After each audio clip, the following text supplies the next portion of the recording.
Souvik method YouTube চ্যানেলে তোমাদের জানাই স্বাগত। এই কিছুক্ষণ তোমরা বিএসটিভি এক্সাম দিয়ে তোমরা এলে, কেমন এক্সাম দিলে অবশ্যই কমেন্টে তোমরা জানিও, এবং আমার প্রশ্ন থেকে কতটা তোমরা কমন পেয়েছো প্রশ্ন। ঠিক আছে, চলো এবার সেটাই দেখে নেওয়ার পালা। আগে সেটা দেখে নিই, তারপরে বাদ বাকি আলোচনায় আসো। দেখো, তোমাদের বিএসসিটি কোশ্চেন পেপারের ফার্স্ট প্রশ্ন তোমরা যেটা পেয়েছো সেটা হচ্ছে কর্মী পদ পূরণ বলতে কি বোঝো। দেখো, আমার সাজেশনের ফার্স্ট প্রশ্ন ছিল তোমাদের কর্মী পদ পূরণ বলতে কি বোঝো। তাহলে কোশ্চেন কমন পেলে তো? এরকম। পরবর্তী প্রশ্ন দেখে নিই, প্রশিক্ষণ বলতে কি বোঝানো হয়। দেখে নাও, প্রশিক্ষণ বলতে কি বোঝো। নেক্সট প্রশ্ন, অনার্থিক উৎসাহ দান কি। দেখে নিই। দেখো, তোমাদের এখানে প্রশ্নটা দিয়েছিলাম আর্থিক এবং অনার্থিক উৎসাহ প্রদান বলতে কি বোঝো, উদাহরণ দাও। দেখো, এটাও তোমাদের কমন দিয়ে দিলাম। তারপর ছিল জ্ঞাতকরণের দুটি বৈশিষ্ট্য লেখো। দেখো, ছিল জ্ঞাতকরণের দুটি বৈশিষ্ট্য লেখো। আমি প্রশ্নটা তোমাকে দিয়েছিলাম জ্ঞাতকরণ বলতে কি বোঝো। এটা যদি তোমরা পড়ে থাকো তাহলে এখান থেকে দুটো বৈশিষ্ট্য তোমরা নিজেরাই বার করে সেখান থেকে লিখতে পারবে। চলো দেখে নিই তার পরবর্তী প্রশ্ন, নিয়ন্ত্রণ বলতে কি বোঝায়। চলো দেখে নিই, নিয়ন্ত্রণ বলতে কি বোঝায় ছিল নাকি। দেখো, নিয়ন্ত্রণের সংজ্ঞা দাও, মানে একই, নিয়ন্ত্রণ বলতে কি বোঝায়। নেক্সট প্রশ্ন আমরা এবার দেখে নিই। দেখো, তার পরবর্তী প্রশ্ন তোমাদের ছিল তেজিওয়ালা বা ভুল কাদের বলে। তার অর্ডার ছিল হচ্ছে মন্দিওয়ালা বা বিয়ার কাদের বলে। তারপর দেখে নাও, 5-এর এ, প্রসার, প্রমোশন, মানে প্রসার প্রমোশন আছে এখানে। প্রমোশনের বাংলা প্রচার, এটা মনে হয় প্রচার হবে। প্রচার বলতে কি বোঝানো হয়, দেখো তোমাদের দেখিয়ে দিচ্ছি প্রচার বলতে কি বোঝানো হয়। এই দেখো, প্রচার বলতে কি বোঝো। দেখো, তোমরা পেয়েছো এখানে। তারপরে আছে কি, বিজ্ঞাপন কি। আমি বারবার বলে দিয়েছিলাম বিজ্ঞাপন হচ্ছে সব থেকে ভেরি ভেরি ইম্পর্টেন্ট কোশ্চেন, আমি ডবল স্টারও দিয়েছিলাম। এই দেখো, এসেছে পরীক্ষায় প্রশ্ন, তোমাদের এসেছে তো।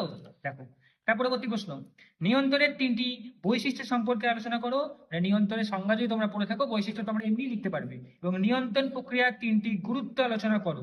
এই দেখো, নিয়ন্ত্রণের গুরুত্ব আলোচনা করো।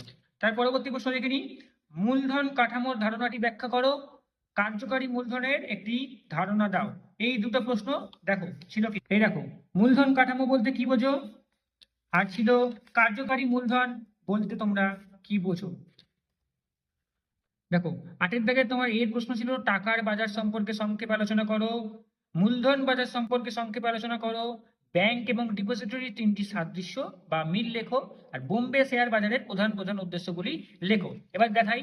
দেখো, টাকার বাজার বলতে কি বোঝো, তো এটা তোমরা 8-এর এতে পেয়েছো।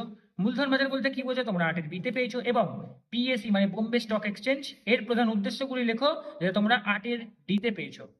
দেখো, তারপরের কোশ্চেন, 9-এর এ, ভালো বিক্রয় কর্মীর 3টি মানসিক গুণ লেখো। সমাজের দিক থেকে বিক্রয় কলা বা বিক্রয় বিদ্যার 3টি গুরুত্ব লেখো। দেখে নাও, দেখাই তোমাদের প্রশ্ন। একজন ভালো বিক্রয় কর্মীর দৈহিক অথবা পেশাগত অথবা মানসিক গুণাবলীগুলি লেখো। এখান থেকে তোমাদের এই মানসিক গুণাবলীটা তোমাদের লিখতে দিয়েছে পরীক্ষাতে, যেটা তোমরা 9-এর এতে পেয়েছো। তার পরবর্তী প্রশ্ন দেখো, 10-এর এ, কর্মী সংগ্রহ ও কর্মী নির্বাচনের মধ্যে পার্থক্যগুলি লেখো। আর কর্মরত অবস্থায় প্রশিক্ষণ পদ্ধতি এবং কাজের বাইরে প্রশিক্ষণ পদ্ধতি এর মধ্যে পার্থক্যগুলি লেখো। দেখে নাও, 10-এর এ, কর্মী সংগ্রহ ও কর্মী নির্বাচনের মধ্যে পার্থক্য লেখো। দেখো, একদম হুবহু কমন চলে এসছে। এসছে তো, কেমন পরীক্ষা দিয়েছো অবশ্যই কমেন্টে জানাবে কিন্তু তোমরা। তারপরে দেখো, কাজের বাইরে প্রশিক্ষণ এবং কর্মরত অবস্থায় প্রশিক্ষণ পদ্ধতির মধ্যে পার্থক্য লেখো। দেখো, এটাও হুবহু একদম কমন চলে এসেছে তোমাদের। দেখো, পরবর্তী প্রশ্ন, 11-এর এ, একজন ভালো বা উত্তম নেতার গুণাবলী সম্পর্কে আলোচনা করো এবং জ্ঞাতকরণের বাধা বা প্রতিবন্ধকতাগুলি উল্লেখ করো। চলো দেখে নিই। দেখো, একজন ভালো নেতার গুণাবলীগুলো আলোচনা করো। দেখো, একদম হুবহু কমন। দেখো, তারপরে দেখো, জ্ঞাতকরণের বাধাগুলি সম্পর্কে আলোচনা করো। দেখো, দেখো তার পরবর্তী প্রশ্ন, 12-এর এ, মুনাফা সর্বাধিকীকরণ ও সম্পদ সর্বাধিকীকরণের মধ্যে পার্থক্যগুলি লেখো। এটা ছিল তোমাদের প্রথম প্রশ্ন। আর দ্বিতীয় প্রশ্ন ছিল আর্থিক পরিকল্পনার বৈশিষ্ট্যগুলি লেখো। এখান থেকেও তুই কমন পাওনি, নিশ্চয়ই পেয়েছো। দেখো, পাবে না কি কথা। আর্থিক পরিকল্পনা বলতে কি বোঝো, দেখো এগুলো তো প্রশ্ন কমন। তো দেখিয়ে দিলাম তোমাদেরকে আমার সাজেশন গুলো। ঠিক আছে, তো তোমরা যদি আমার সাজেশন পড়েই পরীক্ষা দিয়ে থাকো, তাহলে খুব কম করে তোমরা এই প্রশ্নতে 40 আউট অফ 30 তো স্কোর করবে। এবং যারা আমার সাজেশন পড়েছো, আমার সাজেশন লাস্ট মিনিটে দেখেছো এবং সারা বছর পড়েছো, তারা একদম এই পরীক্ষার প্রশ্নতে 40 আউট অফ 40 করে দিয়ে আসবে। প্রশ্ন কিন্তু তোমাদের খুব সোজা হয়েছে। ঠিক আছে, এবং কে কেমন পরীক্ষা দিলে অবশ্যই তোমরা কমেন্টে জানিও। তো তোমাদের এই সাজেশনের এতগুলো প্রশ্ন তোমাদের কমন পাই দিতে আজকে আমি সত্যি খুব আনন্দিত বোধ করছি। এবং এর পরবর্তী সময়ে তোমাদের বিকম রিলেটেড আরো সাজেশন এবং চ্যাপ্টার ওয়াইজ তোমাদের ধরে ধরে বোঝানো আমি নিয়ে আসবো এর পরবর্তী ভিডিওতে আরো।